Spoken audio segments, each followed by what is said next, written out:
We're on. Welcome to Friday Flex. We better be live. After some, well, I thought was technical difficulties, we're working. We're working. All right. So this is your host, Keith and Joseph, and as you know, we are doing our communication series. This is the third part of manipulation, and may finish it up this one, may finish it up next one. Who knows? Well, we won't mention it, but we're on number 8 right now. Okay. And I think it's a total of 25. Okay, maybe we'll just... So there's another 66% remaining. You know, we may expedite it, but we want to be very thorough and at least comprehensive. But anyway, before we jump into the communication series, let's talk about the dad joke. Do okay? that thing. Do it. All right. So, as you all know, I'm a dad now. Okay, so new powers have developed within my being. He's glowing too. You see that? Mm-hmm. And so Got that dad glow. that Bruce Lee dad. The Bruce Leroy dad glow. Yeah, the Bruce dad. And so my first dad joke was created yesterday. Okay, so I was driving down the road on a highway. To be clear, and I was driving down the highway, and I saw the speed sign, and I said, I can do something with that. And I thought to myself, what do they call short mothers in England? What do they call short mothers in England? Yeah. Minimum.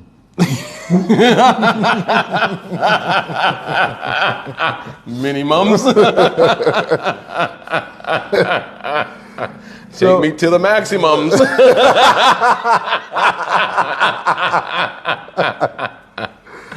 So I was like, I felt like this creative impetus was starting to develop in the dad joke arena. So I'm thinking I'm going to start looking at my surroundings and create more dad jokes and share them with you all on this platform. So, yes. Minimums. All right, so we are on the third part of manipulation in the communication series. And believe it or not, this is the 8th video in the communication series. The 8th video in communication series? Mm-hmm. 8th video. Wow. So we were going through a list of, it was 25 different types of manipulative communication. And we're on number 8, I believe it was, number 8. So before we jump into that, I was listening to a class a couple days ago about how to live one's best life and to just be all one can be, in one's own personal army. In a one man's army.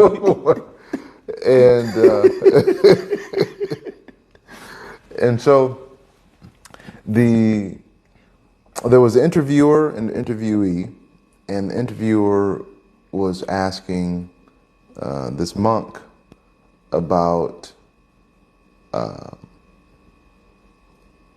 the abuse or the manipulation of religious power or religious text. And so one of the things that this monk mentioned, he said that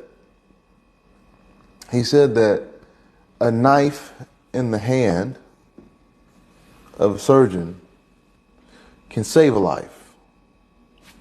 A True. scalpel Yeah. No, I got you. I think that's a scalpel, right? Scalpel, yeah. The knife in the hand of some person that may not be of the best quality character, a murderer. Let's just call it what it is. Yeah. Just Let's call it what it is. Will take a life. Yes. And so he says that the knife itself is neutral. It's just an instrument. It's just an instrument. And he listed 3 things that are commonly manipulated or commonly abused or ignorance is involved in a day-to-day basis in these 3 categories. Mm-hmm. So he said, he mentioned religion, power, and money. Mm-hmm. So he says that whenever you have abuse or misuse of power, you have dictatorship. You said when you have abuse or misuse of money, you have corruption. Mm-hmm. And he said when you have abuse or misuse of religion, you have terrorism or fanaticism. He used terrorism. Yeah. And so the common thread is the misuse or the abuse, or one can even say manipulation. Or it's just in the hands of a foolish person or, manipulative person. And so I was thinking that, with this communication series, because we've kind of honed in on manipulation, I wanted to make sure that, we understood that the person who's manipulating is abusing their power. They're abusing their communication ability to get something that leaves the other person in a state of disarray or confusion or so forth. Mm-hmm. So I think this idea of confusion leads into number 8, if you can... Shine some light on yourself. Oh, I'm in the mode of darkness. Come on.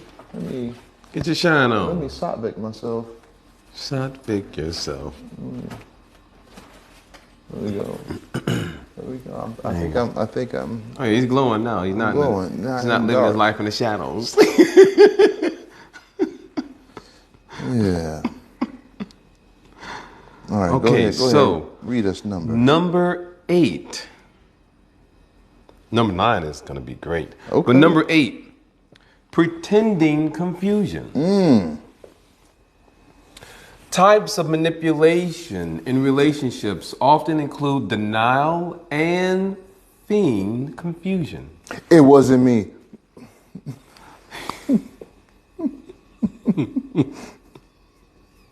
What I look like doing that? Cocaine's a hell of a drug. I'm Rick James. I'm Rick James. I was as cold as ice. Unity.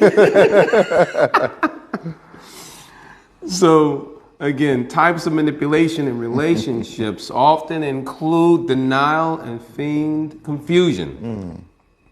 For instance, your partner might pretend not to understand what you want something done.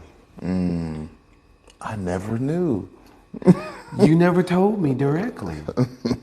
Alternatively, or maybe it's pronounced as alternatively, tomato. They might deliberately do something wrong to avoid helping around the house.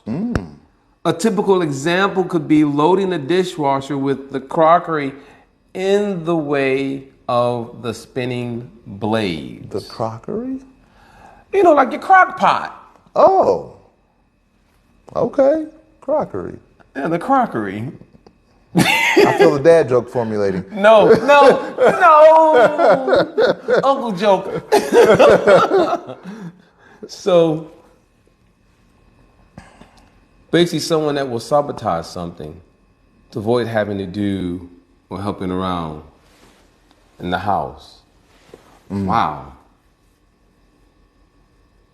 So yeah, the example is that there were purposely misload the dishwasher to cause problems there. I didn't know what to do. Maybe I shouldn't be doing this anymore. Yeah, You know? exactly. See, I'm not qualified. I'm not fit to do it anymore. I'm you know? unfit. Or to delay something that needs to be done. Oh, well, this popped up. Oh, that popped up. You know, I got to get these things done. It's urgent. It's important, even though it may not at all be urgent or important. But they will portray it to be that because it's just another way to either prevent something that needs to be done from taking place, or to delay it. I should better use it that way, to try to postpone or delay something. So I don't want to grab it. would you see it, Coach? I don't know if that's Where is it? one white hair. That's not a white hair. I don't have no grays. Oh, that's cotton balls, baby. Where is it? This way, that way? Let me pick you it. touch me. Let Get away from me. Let me pick Get away it. from me. Where is it? It's gone. Okay. It's gone? I guess It's it gone. wasn't hair. Yeah, no, it's not a hair. It's cotton. I mean, you are aging. So it could. Oh no, it's not. It's still there. It's probably cotton. Anyway, It's cotton balls. Okay. I use cotton balls. Oh, there it is. I saw something fly. Okay. You know. It's okay. I'm aging too. It's happening. So I use tea tree oil and micellar water that has a little rose water in there with it. We're cleaning and doing my skin, and then I got this moisturizer on my skin as well. So I'm trying to take my skin game to a whole nother level.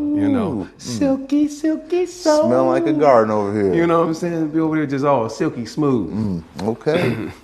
So one of the things you're mentioning that, of course, I know when Skit was done, it wasn't. I mean, that could have been in mind. Rick James manipulating Charlie Murphy. Darkness. Twin darkness. But the scene where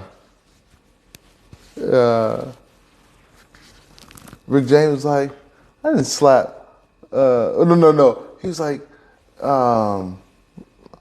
what I look like going to somebody's house and rubbing my feet on the couch. It's like, I would never do that. Yeah, I remember going over his house and rubbing my feet on the couch. And then there was a couple other times where he would deny he did something. Like, what are you talking about? Yeah, I slapped him across his face, or whatever. Yeah. But you have people that will act confused.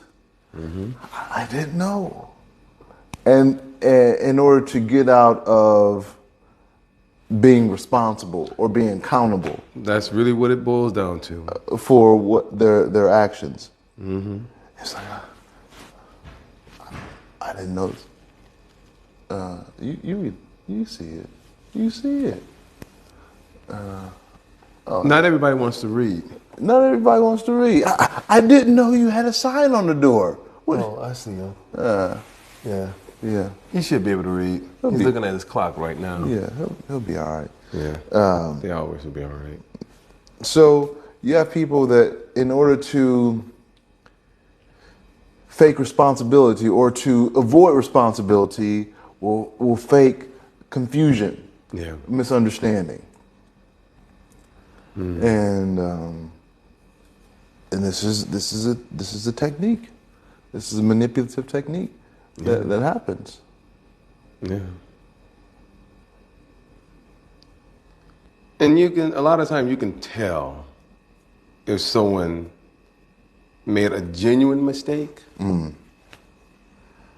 versus someone who, again, manipulating, is doing something on purpose. You can feel it. Like what's that saying? You can smell bull crap from a mile away, kind of a thing. It's of that nature. Yeah. Like, It's very obvious. It's very obvious, Sometimes, I'll just lightly mention this. I remember... Heavily mention it, Coach. No, I'll lightly mention it. Okay. That, and I'm sure it may go on in some way, shape, or form today, but historically speaking, when it came to selling cars, the salesperson more or less, it was a lot of men at that time selling vehicles. So the salesman would basically do different things to manipulate the other person into buying a vehicle. I'll give you another example. I know I didn't finish that one. I'll just finish it real quick. So they may do things such as tell you that, oh yeah, your car is in such a horrible condition. It's in a bad shape. I had one of my mechanics look at it, and there's oil leaking out of here and out of there, and they may even spray. Even a mechanic might spray WD-40 in certain place to make it look like something's dripping, and say, hey, you know what? Yeah, you're going to have to get a new vehicle. So the mechanic and the salesperson will team up sometimes to do this little manipulation to convince the other person, in terms of the innocent shopper, that they need to buy a new car. I remember there was, in the news, plumbers were doing certain things about manipulating the homeowner to basically force them to buy another water heater. And so the news got wind of this manipulation, and what they started doing was they hired an actual professional plumber. They came out, and basically there was a water tank that was fairly new, maybe a month old or a couple of months old. They purposely, if you notice at the bottom of the water tank, you have a valve so you can actually drain the water out of it. It looks like the same type of valve that you have if you have a spigot. It looks like a spigot like you have outside for like the water hose. It's called a spigot. What'd you call me? A spigot. Okay, all right. Just want to make clear, be sure. Your little spigot. So what they did, they slightly opened the spigot to create a drip. Keep in mind, the water heater is maybe a month, maybe 2 months old. So it's basically a new water tank, recently installed. But they opened that valve to create a little leak. They called out like 10 or more plumbers. And every one of those plumbers came out and they said, oh, wow, yeah, this valve's going to need to be replaced. It's going to be a very expensive job. And in that case, there's no guarantee that it'll actually work. You might want to buy another water heater, for your home. And more or less every one of these plumbers kind of said this. And this is all recorded. Like there's a hidden camera and everything, and the whole conversation, right? Everything's all recorded. There was only one out of all these 10 or 12 plumbers. There was only one that said, turned it a quarter to the right, which actually closed it. So there it is. It was only like one plumber that was actually honest. Out of 10? Out of 10, possibly 12. Wow. And so it's this whole manipulation that instead of actually just doing the diagnostic test that, it just really needed to be turned to close it, they say, looks like you need to buy a whole new, water tank. I'll give you one example for myself. When I was living back in Ypsilanti, had a home there, and my furnace. Now, yes, that furnace was about 15, 17 years old, okay? So it wasn't acting or functioning properly. And so I called out a furnace HVAC team. Mind you, I had like another week to go before I was leaving to go to India for 6 weeks. So I needed to do something quick and fast because being that I would be gone for 6 weeks, we're at the end of fall, approaching winter. So this is like in October. By the time I got back, it was around Thanksgiving. In Michigan, Thanksgiving is not a warm occasion. No. You want to make sure you have your furnace functioning. Could be a couple of low, like cold nights, could be close to freezing. So you don't want any pipes freezing or anything like that. So these guys came out, they looked at everything and they said, wow, well, Mr. Swift, we can fix this. Looks like the motherboard needs to be replaced and this and that and blah, blah, blah, blah, blah. It's going to cost you $432 to get this done. Or you can just get a brand new furnace, call it a day, and it'll cost, $800 or whatever like that, right? And in my mind, I'm thinking, something's just not making any sense. I mean, a furnace is a furnace. A motherboard is basically its computer part, the CPU, like you have on a computer, right? So I looked at everything carefully, started doing some research.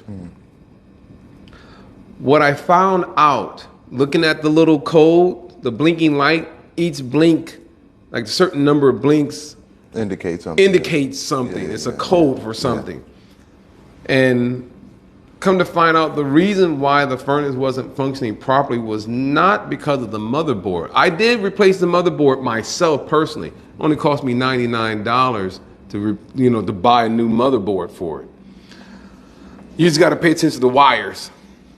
But what I found out was that the sensors, in general, the safety sensors on a furnace, like the flame rollout and so forth, those sensors are about $5, maybe $6. They're a cheap part in regard to the whole entire furnace, but cheap also in terms of quality. That, in short, one expert that I was, looking up and watching on YouTube pointed out, he said, in terms of just basic maintenance, it's kind of good to replace your sensors, maybe every other year or at least, anywhere from 3 to 5 years, replace them because they're cheap.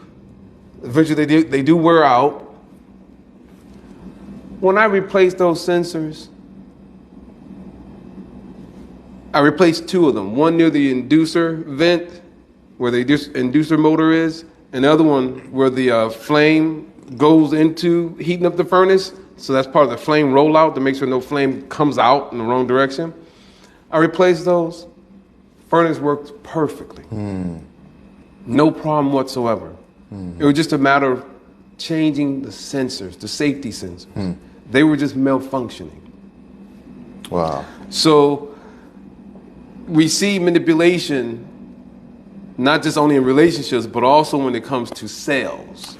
People see that you need something, so they will paint a picture in your mind in order to convince you that, I really do have a very serious situation.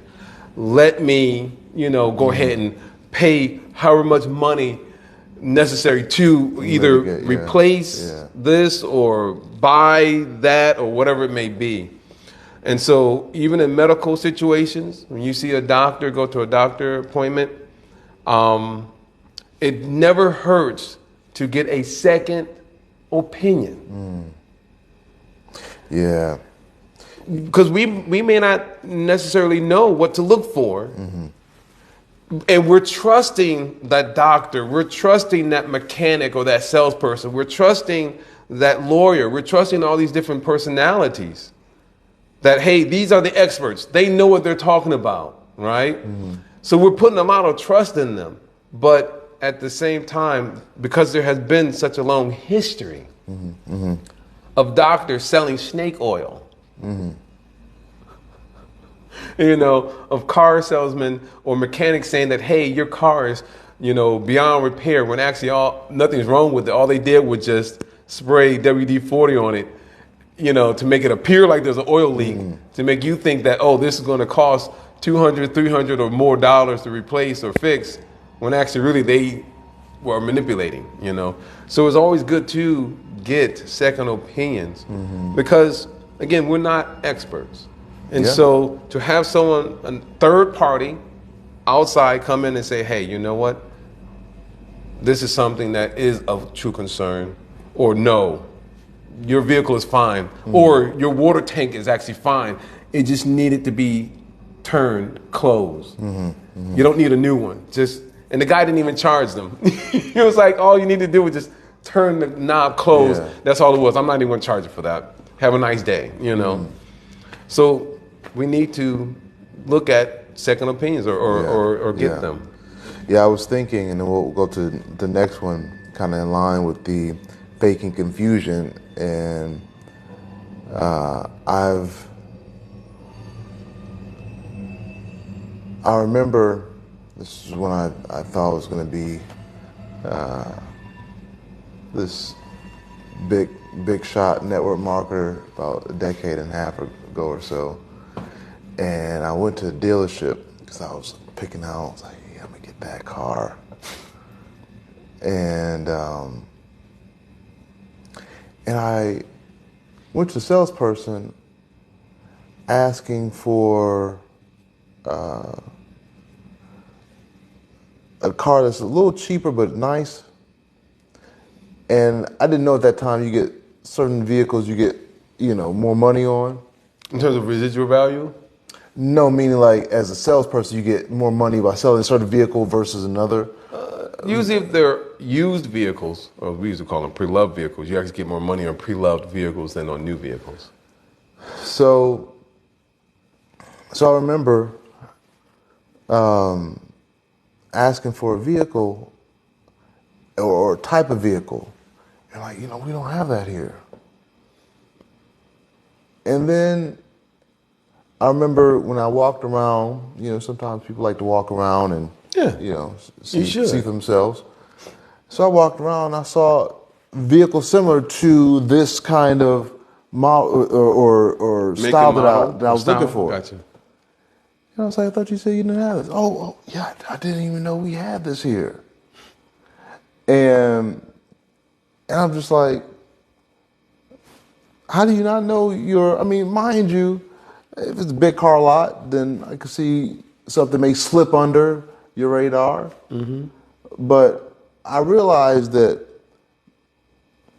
they knew that was there because I didn't have to go far, but it was just like, oh, well, I didn't know. And so you have people that in this line or this vein of faking confusion, if it is not in their best interest, then they'll act like they don't know what you're talking about. So. Yeah, that's why when I was working for Toyota, we walked our new and used lot every morning before we opened. We made it a habit to make sure we knew what was coming in. So even vehicles that we aren't even there have some idea of what's actually coming in as well. But again, keep in mind, that's like an actual car dealership. The B lots, that's a different story. A B lot is not like a Honda or a Toyota or a Ford or Buick or, Chrysler or anything like that. These are just people that are just buying used vehicles off the street somewhere or at auctions. And they don't care about the issues of the vehicle. I didn't know that. They may put new tires on it. Yeah. And we're thinking, wow, this vehicle looks like it's in great condition. But the bushings on the control arm are busted. Yeah. We have a client right now that's dealing with something like that. One guy bought a car didn't buy a car from. I was getting ready I gave him the money to purchase the car. And he was like, I'll give you this, little vehicle to get around with until I find the right vehicle for you. And didn't have it more than a week. And all of a sudden, like, engine starts smoking. And, gunk starts coming out from the engine, dripping to the ground. And I get told to him, like, what's going on? He said, what did you do to my car? I was like, this is the car you gave me. He was like, no, there was no problems with this. And, now I have to fix it and it's going to cost me money. And I was thinking to myself, like, this vehicle when you gave me was not worth 2 cents. That's why they bought it. That's why you bought it. And then to sell to you. To justify, if I don't pay him his money back, or if I don't find the car, well, I try. I gave him something, and he messed it up in their eyes. Yeah. And this is how some people are in society. We got a couple comments, and then we'll go to the next one. In short, you've been hit by a smooth criminal. So he wasn't smooth.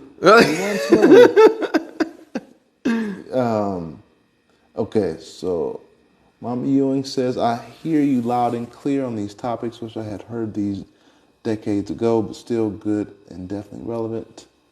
Mama Swift says, I believe it. I believe that. I saw that plumber manipulation on TV. They were stealing from the homeowners. And yes, they talked about the worst possible scenario in order to make you buy something you don't need. And then, let's see here, and Mama Ewing says, in most businesses, for them to survive, to stay afloat, they may or will undoubtedly be some form of manipulation. Oh, of course. I mean, that's what society runs on. What do we call money? Currency, right? So there has to be some type of a current. There has to be a flow of money. All So right, you follow me? Currency, right. current flow. There we go. Right. So that if we can be convinced through advertisement, because what do advertisement do? They paint a picture. It's a video. We're looking at it like, wow. Oh boy, wouldn't that be great if I buy this truck? I can go camping like that. Let me get one of them Tundras, or let me get, a Silverado or, a Colorado, whatever it may be. Let me buy some vehicle. Then I can have that life because that's the life I want. And people, they get those vehicles thinking that that's something that they actually need when the vehicle that they have is actually in perfect condition, is great. It's that when we see that someone is suffering or that they're trying to fill some void in their life, we try to manipulate that, try to capitalize on that. Oh, so you sound like you have a bad cough. Here, you need these oils here, or you need this type of medication, or you need this or need that. Everything is designed in such a way to address symptoms, but not really truly address an actual problem. What if society was designed in such a way that problems were actually resolved? Let's say that people were given the proper nourishment, the foods, so that their bodies can naturally heal themselves. Their kidneys and their livers can be detoxified because they're eating their dark leafy green vegetables and they're not filling their bodies with the ding dongs, the ho hos, the Twinkies and ice cream, the cakes and the chocolate pudding pups, But we're actually eating healthy, nourishing, life-giving foods. Yeah. Then you won't see tons of people going to the hospital because of hypertension, diabetes, and heart failure and congestive heart failure, and all the other, heart problems and so forth. Then there wouldn't be a need for all those situations. Right. Dealing with gluttony and obesity and overweight, all these. No, because we're given society, the government, people are given everything that they need to resolve actual problems. But all things are designed in such a way to just simply address symptoms, not really resolve things. Yeah, that's true. So you have to be convinced that you need something. And then when you're convinced that, oh, I do need this to be a happy person. I do need this to be a better person. I do need these. Don't get me wrong. Nothing wrong with technology. Right. It could be used to do amazing things. I'm not knocking that. But it just, again, when we think we need certain things, then we simply just become emotional shoppers. Because we're simply trying to find some security. Yeah. I need this so I can have a better relationship with this person. Yeah. No, you don't. You just need to hold yourself accountable and responsible and then work on your communication skills so you can have a better relationship. Right, yeah. That's true. This Corvette is not going to improve your relationship. Yeah. Buying a new house is not going to save your marriage. Eating ice cream and cake ain't going to Save your marriage. It doesn't solve your problems. Yeah. You know, it doesn't solve your relationship issues or health issues or anything like that. Yeah. Let's see the next one. Number 9. Let's see Number 9. If you was a freak, you're going to get ready for this one. All right. Let's see here. So number 9.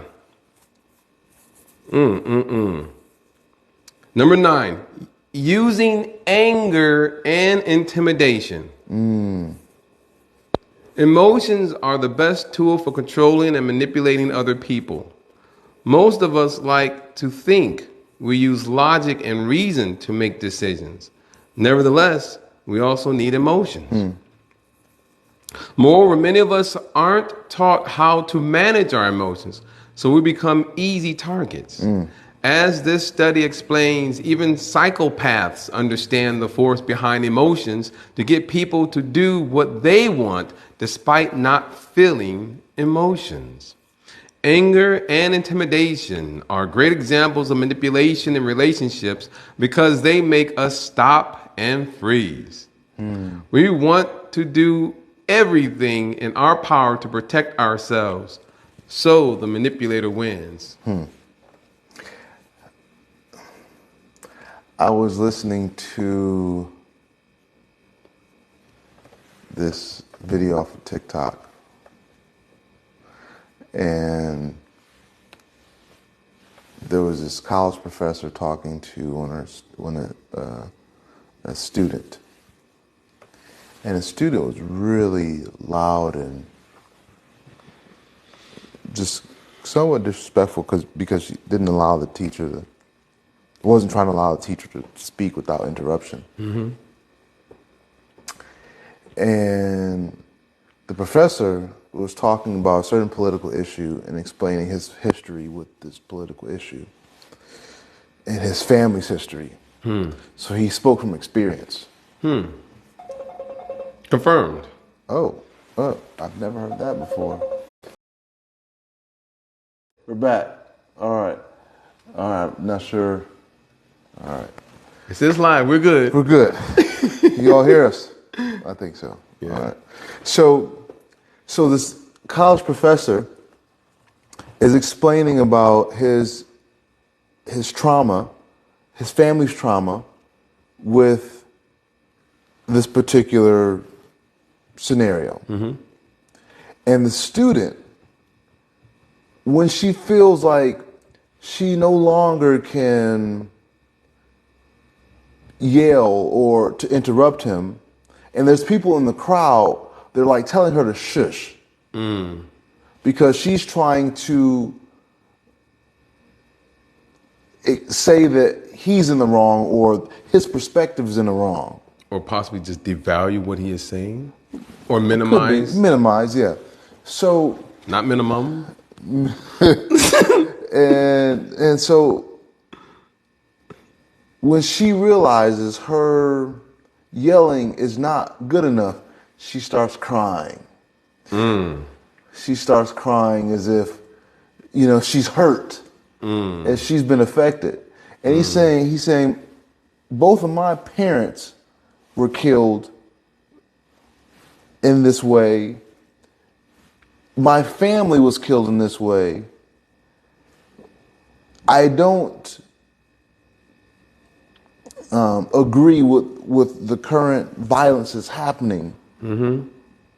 And to agree with it, you can't be human. And so this girl, the student, who was just like, he just started crying. And he says, I'm not going to let your tears interfere with the truth. And so this show of emotions, as we're talking about, manipulation, can be in the form of tears also. Because when someone sees tears, they're automatically, oh, maybe I did something wrong. I see exactly what you're talking about. And this is just like a porcupine has their defense mechanism. Like for people who manipulate, tears can sometimes be their defense mechanism or offense mechanism. Yeah, call it that. Yeah, like an offense. 'Cause offense mechanism Yeah. to prevent someone from speaking the truth. Yeah. It's like, I don't want to hear that. So they call them sometimes Karen tears. And The Karens and the Kevins of the world. Karen and Kevin tears, where they're clearly in the wrong. Yeah. However, it makes it more of a appealing or more of a convincing argument if they start crying, hyperventilating, throwing a tantrum, Hysteria. Hysteria. All that. and of course the people that are watching are like, oh my gosh, maybe I went too far. I sigh because, unfortunately, we see that in history a lot, especially when the community or society is in a fragile and very delicate position, where there is, you can say, racial tension. And all that is needed, in short, is for, usually it was a woman, blonde hair or fair skin, what have you. All she had to do was just cry. And even if she just lied and say, oh, it was a person of color that did something, when in fact it was not, like the movie Rosewood.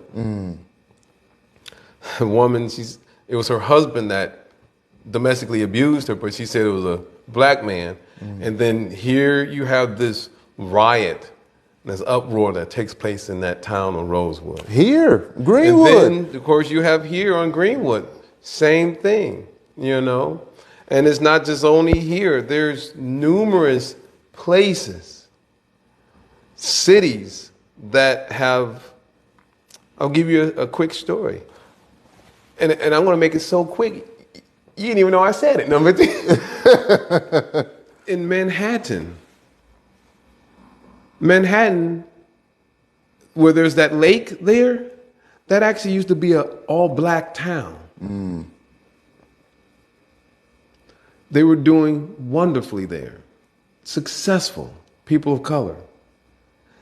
And what they did, they had some type, there was some situation,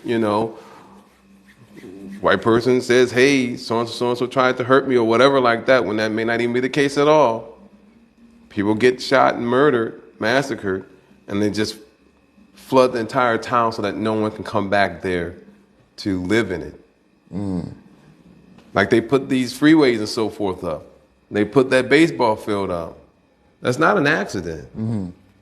They could have easily put the freeway down a few blocks lower, or had to go up north. They didn't have to put the baseball field on the land where it was at one point owned by so many black people.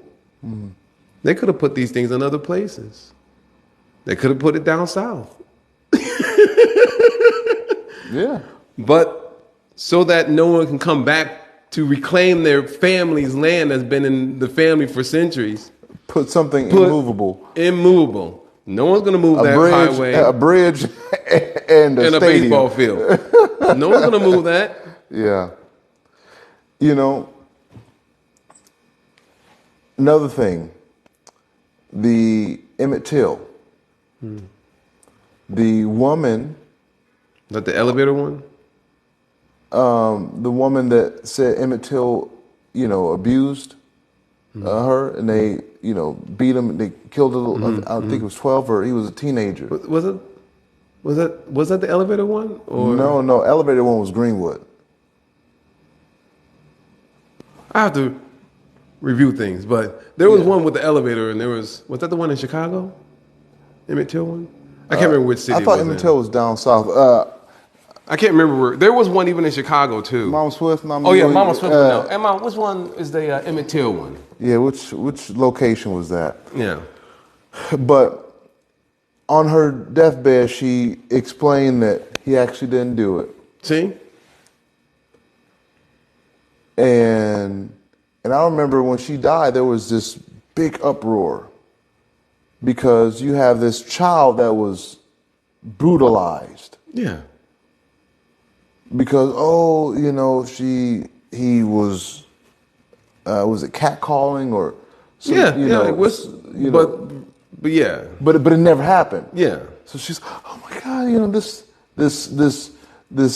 fear of for whatever the reason would be, but it's these emotions that are ultimately channeled to get a certain outcome. yeah, And this is manipulation at its finest. yeah, yeah. It is. That's what crucifixion. That is what lynching. That is what all that stuff is for. Putting people in prison. It's all done in that way to manipulate, so that way we as individuals do not stand up for ourselves and for our families and then for our community. Yeah. Yeah. So it was Mississippi. The Emmett Till Emmett one? Till. Okay. Emmett Till was Mississippi. Yeah. That's the catcalling one that you were saying? Right. Right. He was kidnapped from home, later beaten and taken to the Tallahatchie River, shot in the head, fastened with a large metal fan for ginning cotton around his neck with barbed wire. Pushed the body in the river. Barbed wire? Barbed wire. And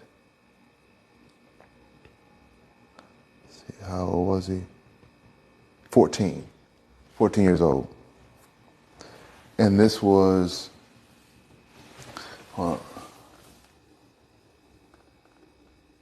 Mom so says, Emmett Till lived in Chicago. Where is it? But your mom was saying something too. But was visiting relatives down south. They were in a store. The elevator was told that Emmett was down south, and it was a supposed statement of expression that was lied about. Yeah, so he was originally from Chicago and he was down south. That's right. Okay. Yeah. Okay.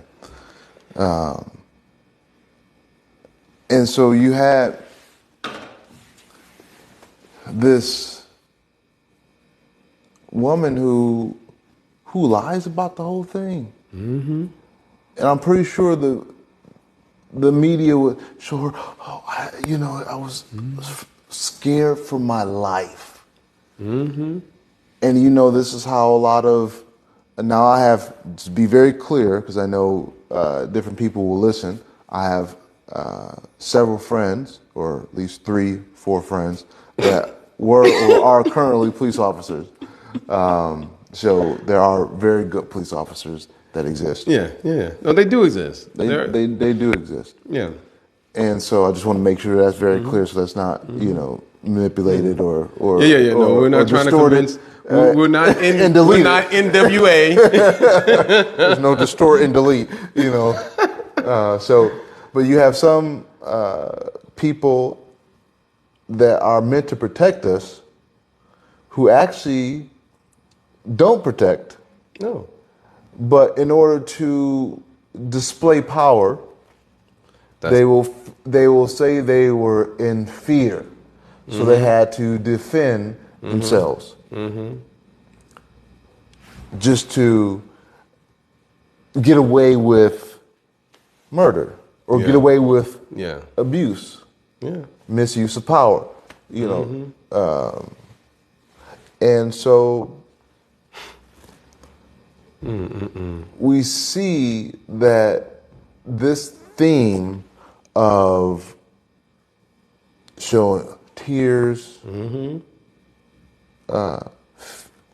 supposed fear, anger, like I mentioned last time. I'll see if I can find the video. If I can find the video, that would be actually great. So there's a video of Robert Kelly, R. Kelly,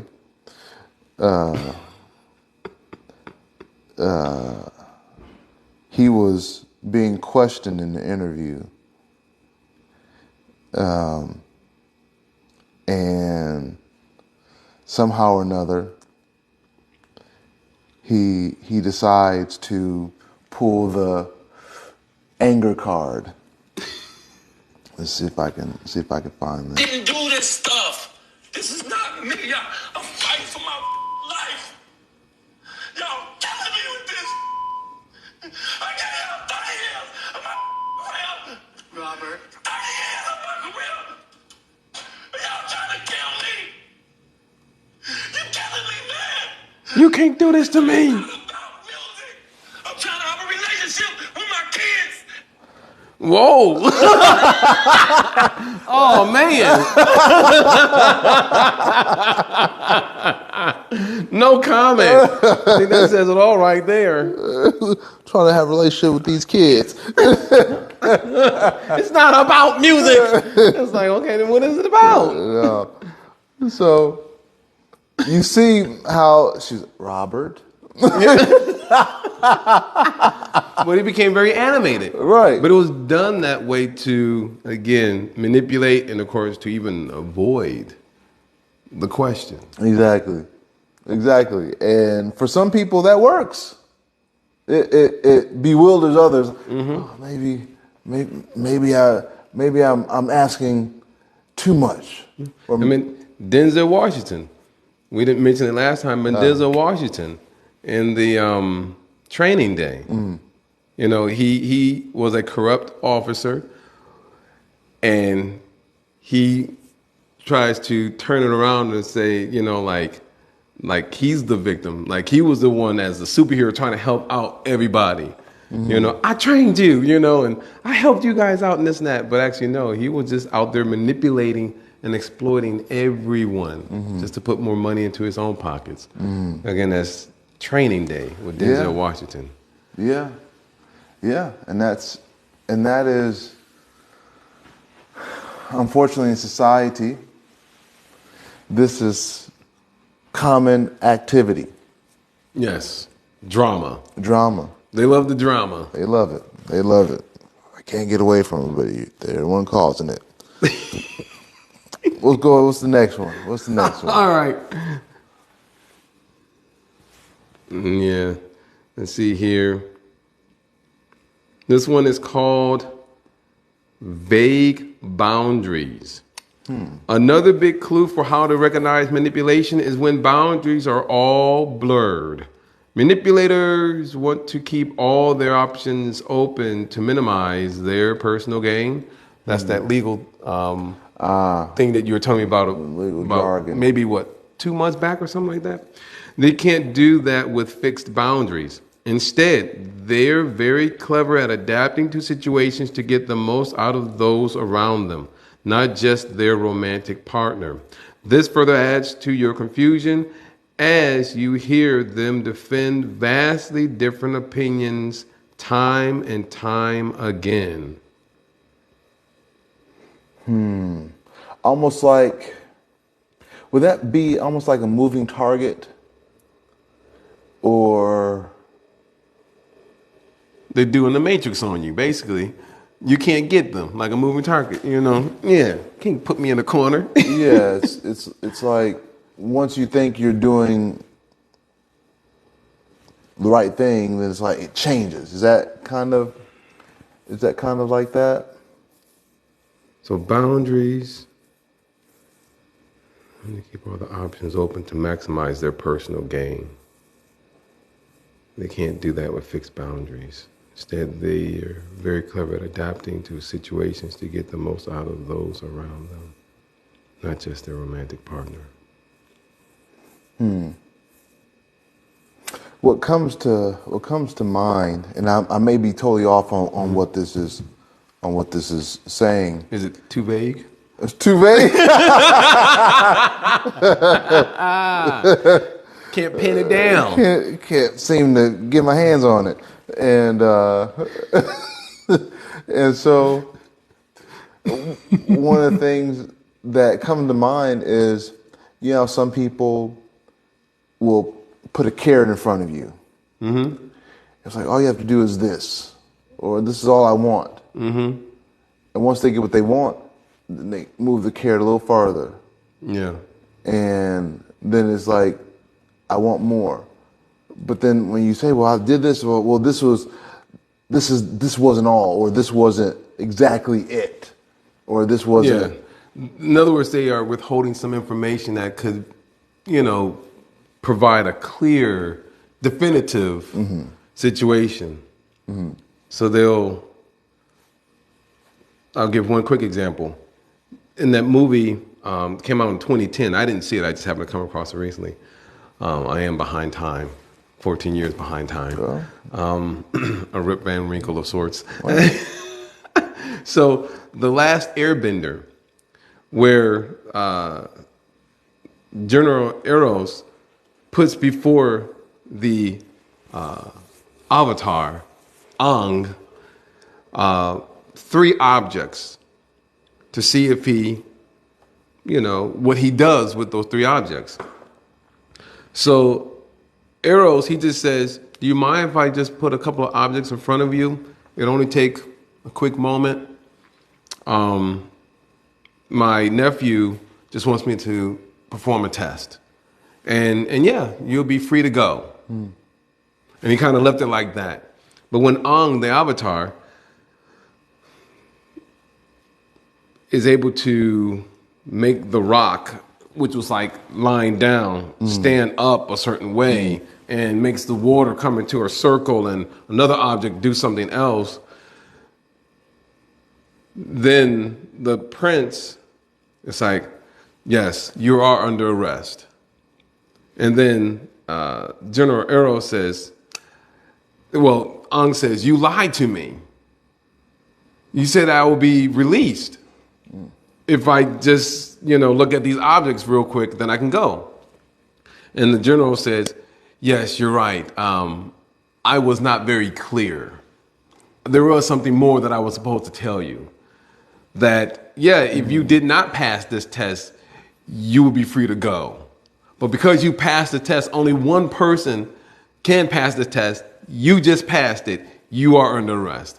So by not giving a clear idea, but to make someone think that, oh, yes, I just have to look at these objects or just do this, like that carrot, oh, if I just grab that, I'm done. And it's sense, like, yeah, you're done, but since you passed this test, wait, there's more. They just don't tell you that there's more, Yeah.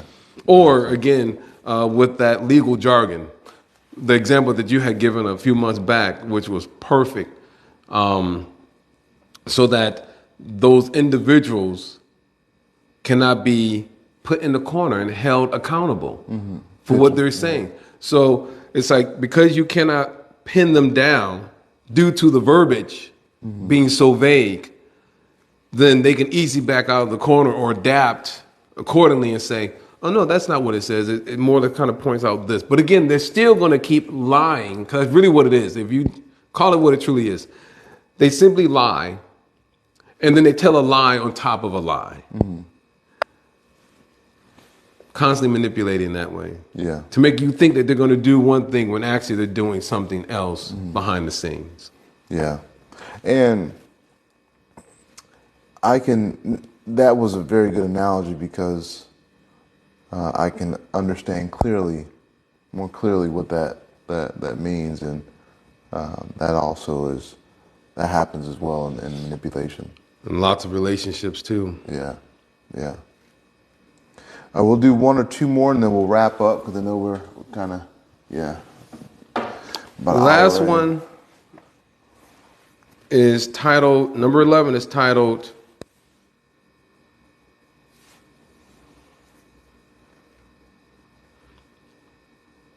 Number 11, play the victim. Examples of manipulation in relationships are about control. What better way to do that than by leveraging sympathy? If you feel sorry for them, you're more likely to comply. Yes, they're using the fact that you're a good person against you.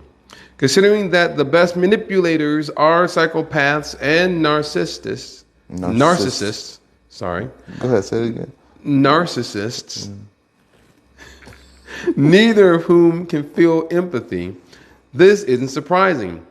They still understand enough about human behavior to use you for their selfish gain.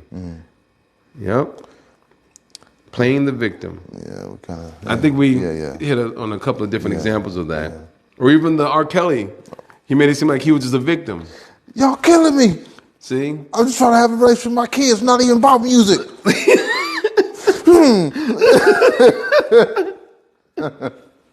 Robert. The interviewer was so calm. Robert. Oh. Have a seat, Robert. Have a seat. That's one more. Okay. Number 12. Halfway through now, baby. Okay. Compensate with flattery. Whatever type of manipulation in relationships you're experiencing, they'll take a toll on your emotions. One day you're becoming criticized, and the next you're showered with compliments. Again, master manipulators are adept at adapting to situations. Interestingly, you don't necessarily know what makes them hot or cold because it also involves their issues and insecurities. Sadly, manipulators usually use these tactics to hide their inadequacies or crave something, often power. Yeah. In the words of Tina Turner, what love got to do with it? You know, Ike Turner wanting to obviously have a good career as a musician, but then he is using so much violence and other forms of abuse, sexual abuse and so forth, with Tina Turner. Oh, baby, you know I love you. Sometimes I just get worked up. You know I'm just stressed because of the work. I just want to make sure we have a good career, girl. Yeah.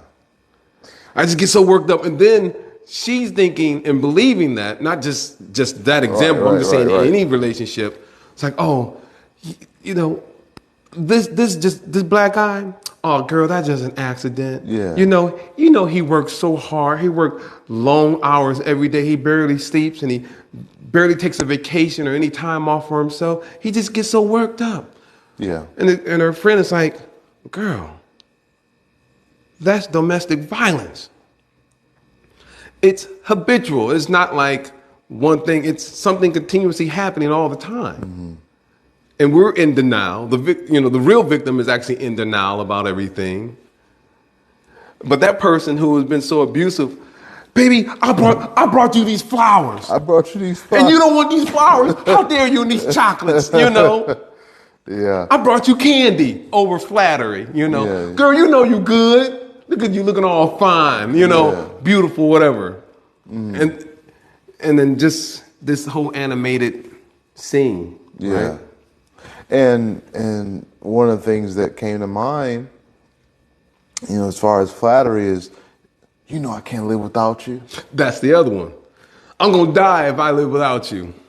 Then that's the whole suicide. I'm going to kill myself if I can't live with you, know. Then you got that whole thing too. And that causes the person to feel like, oh, then I have to stay here. Yeah. Because I don't want them to take their own life. Yeah. I'm the only one that's keeping them alive right now. We'll say this last part and then we'll wrap up.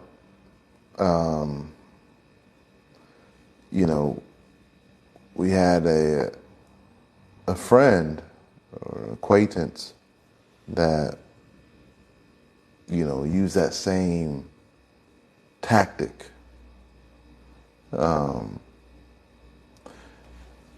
Wanted to get somebody back. Like, hey, I need you back because I can't do this without you. And so the girl would, start to think maybe I should come back and give him another chance. And this person, who found out later had a history of, attempts,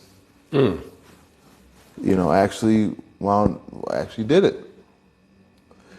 And left the girl in kind of disarray because she was thinking, maybe if I would have came back, he would still be here. And it's devastating on both ends, because you have one person with the history who,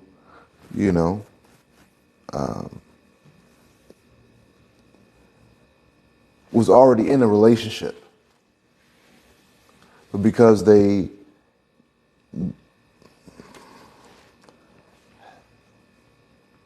wanted their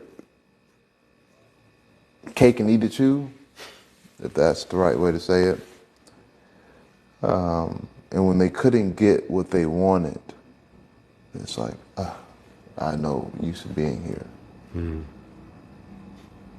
So, this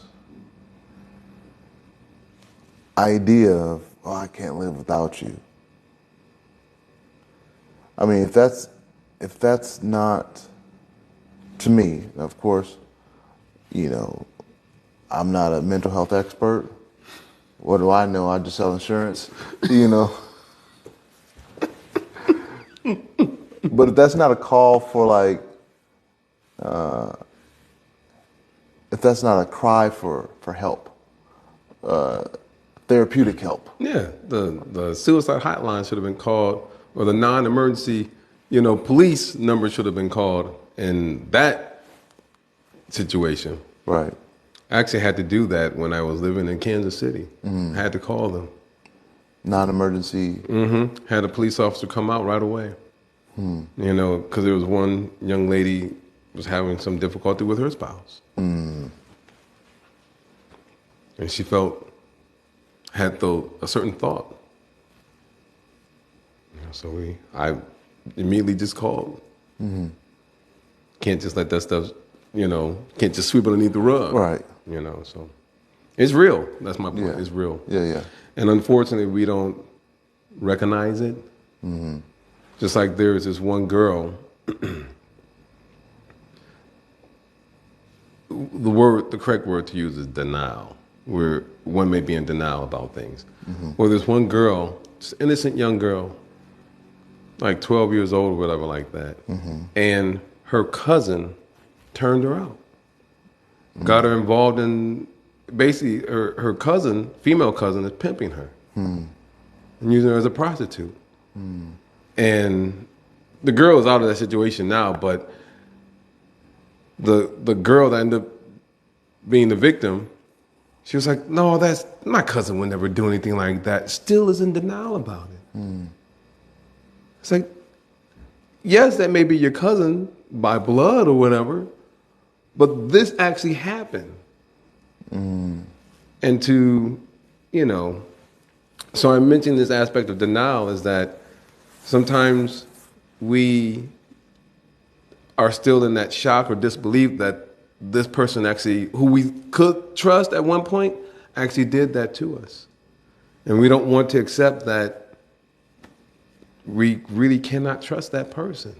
At least perhaps at this moment, at this time. Maybe if certain things change with that person and improve down the road, that may be a different time, a different situation. You can reevaluate that at that time. But at this moment, no, you really cannot trust that person because they'll manipulate you again into something else. So it's important. One thing I'll mention, because we have to still, in one sense, kind of bring it to home, even though we have so many perfect examples on all these things, is that even for us, whether we have children or not, it's important that we educate our children on different types of manipulation so that they know what to be aware of. So when, just like that young high school girl, when she was more than qualified as a dancer to play this role in this ballet, but one of the audition, team that, I'm not sure exactly what they're called, but people who you audition for, judges, said, we didn't pick you not because you're not qualified. We picked you because of the color of your skin. To actually be able to recognize racism and manipulation and, different things that are happening in our world. So our children, we need to make sure we educate our children on these things so they know how to recognize and how to stand up for themselves too. Because many of us don't even recognize manipulation, even in relationships. And unfortunately, and I'm not trying to hit anyone across the head, I'm not shooting guns, shots fired, but I have to admit that I was a victim in one sense of TV manipulation. I'll give you an example. How, in terms of TV, I remember I used to watch certain little sitcoms, whatever, high school students, and how someone says, oh no, I don't like foreign language. Learning the foreign language is difficult. So here in my mind, I'm thinking, yeah, learning the foreign language is difficult. And then I'm going into high school in my mind with this thought that, oh wow, it's not possible to learn another language. It's difficult. Because I'm trusting TV, right, as a little kid. So then, we have various different soap operas and those stories. And we get so used to watching these dramas take place on the screen that we become desensitized, and now it's become the norm. So then when we actually see something like that taking place in front of us, even in our own relationships, we think that that's the norm. But psychologically speaking, that's not healthy. It's not right.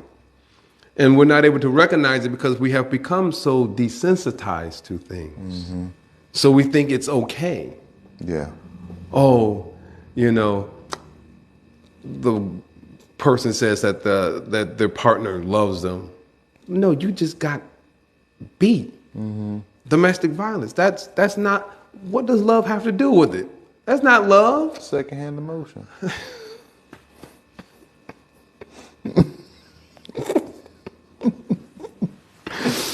Yes. That boy good. That boy real good. That good one. That's all it is. Yeah. So, unfortunately, we are not able to recognize it, and we're in denial about a lot of different things. And so that's what I mean in terms of like something, in terms of like a homework. We don't have to focus on it in-depthly all the time, but just something to keep in mind that, and not to become paranoid, we don't want to be like that either, but just to have a healthy awareness of whether or not we're being manipulated and being able to recognize different forms of manipulation. And of course, being able to educate our children and our youth to be able to recognize racism or discrimination or other various forms of manipulation. And then for them to be able to come to the parent, and say, hey, you know what, mom, dad, or be able to tell some authority, could be the teacher, could be, the principal, that, hey, this form of manipulation is taking place. Yeah. Yeah. So we went over probably about 10 minutes, but it's all good. Hopefully you all have enjoyed this section. We're halfway done. And we'll, number 12. Or we're going to start with 13 next time. Yeah, 13. But the purpose of these is to extract as much essence as we can out of these different types of communication so that we can identify them and know where we stand and how we can develop and overcome certain patterns and so forth. Yeah. So try to break that chain. Yeah. Chain referring to that pattern. Give us free. Give us free. That boy good, Amistad. I'm actually impressed, Mr. Ewing.